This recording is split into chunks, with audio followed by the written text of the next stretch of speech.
राज्यात विधान परिषदेच्या निवडणुका लागलेल्या आहेत। काही ठिकाणी विधान परिषदेसाठी बिनविरोध निवड झालेली आहे, तर काही ठिकाणी प्रत्यक्ष निवडणूक लागलेली आहे। सोलापूर स्थानिक प्रारूप मतदारसंघात देखील विधान परिषदेसाठी निवडणूक लागलेली आहे।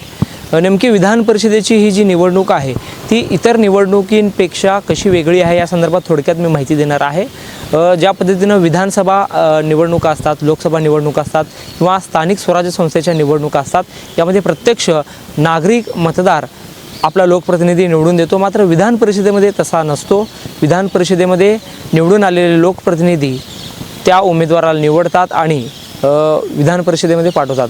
नेमकी विधान परिषद निवडणूक कशी असते त्या संदर्भात बोलावयाचं झाल्यास विधान परिषदेचे जे एकूण महाराष्ट्रात एकूण सदस्य जे आहेत 78 सदस्य या महाराष्ट्रात विधान परिषदेचे असतात आणि विधान परिषद निवडणूक ही विधानसभेसारखी थेट जनतेकडून होत नाही।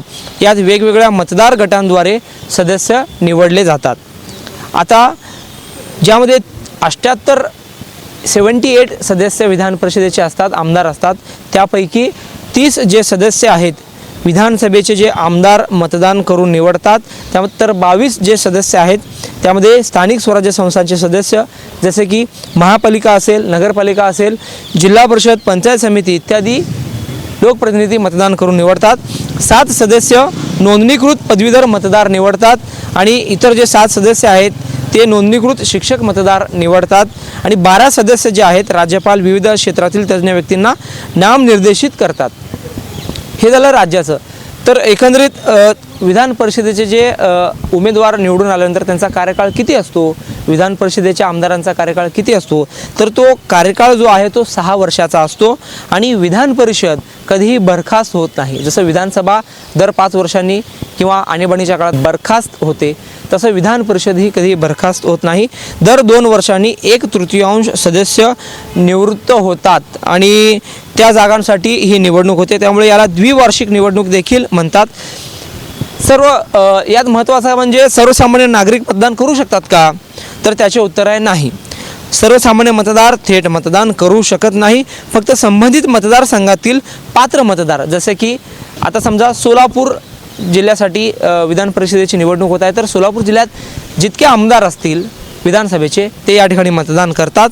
स्थानिक स्वराज्य संस्था सदस्य म्हणजे महापालिकेत निवडून आलेले जे नगरसेवक आहेत, जिल्हा परिषदेचे जे निवडून आलेले सदस्य आहेत ते या ठिकाणी मतदान करतात।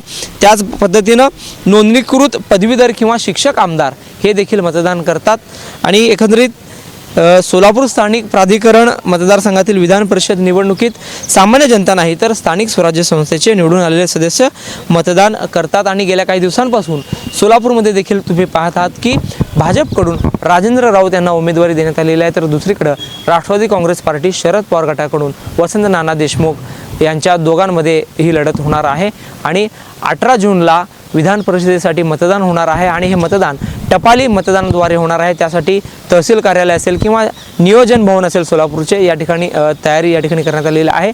एकंदरीत विधान परिषदचे जो आमदार असतो, लोकप्रतिनिधी असतो, त्याला सर्वसामान्य जनता नाही तर आमदार आणि नगरसेवक असतील, जिल्हा परिषद सदस्य असतील हे मतदान करतात आणि त्या संदर्भातील ही सविस्तर माहिती आम्ही तुम्हाला दिलेली आहे। जहूर साहेबसोबत अकबर बागवान, लोकप्रतिनिधी सोलापूर। हे आहे दक्षिण सोलापूर तालुक्यातील वळसंग। इतिहासाची समृद्ध परंपरा आणि उज्ज्वल भविष्याची नवी दिशा, प्रगतशील आणि वेगाने विकसित होणारे गाव वळसंग। कुरनूर धरणाच्या सानिध्यात निसर्गरम्य वातावरणात वसलेले वळसंग सोलापूर पासून फक्त 12 ते 15 मिनिटे, अक्कलकोट पासून फक्त 12 ते 15 मिनिटे आणि रेनगर पासून केवळ 7 ते 8 मिनिटे अंतरावर सोलापूर अक्कलकोट महामार्गावरील उड्डाणपूल आणि वेगवान महामार्गाच्या थेट संपर्कात असलेले वळसंग। महामार्गावरून थेट वळसंगला सोलापूर अक्कलकोट गुलबर्गा महामार्ग, मोहोळ मंद्रुप वळसंग रिंग रूट, मुंबई पुणे हैदराबाद महामार्ग आणि सुरत चेन्नई ग्रीनफील्ड एक्सप्रेस अशा एकापेक्षा जास्त महामार्गाने वेढलेले गाव म्हणजे आपलं वळसंग। वळसंग हे आता महाराष्ट्राच्या नकाशावर नव्या विकासाचे केंद्र बनले आहे। वळसंग मध्ये आहेत प्रसिद्ध मंदिरे, सोलार हब, टोलनाका, जवळच आहे कुरनूर धरणाचे ताजे पाणी आणि निसर्ग सौंदर्य आणि विविध ठिकाणी आकर्षक हॉटेल्स व ढाबे सुद्धा। प्रवासात थकलेल्या प्रवाशांसाठी स्वादिष्ट जेवण, आराम, ताजेतवाने आणि प्रदूषण मुक्त वातावरण। वळसंग हे केवळ गाव नाही, एक उत्कृष्ट थांबा आहे, एक संधी आहे, एक भविष्य आहे। वळसंग ऐतिहासिक वारसा, आधुनिक कनेक्टिव्हिटी आणि उद्याच्या विकासाची हमी. सोलापूर जिल्ह्याचा अभिमान आणि महाराष्ट्राचा गौरव. वळसंग.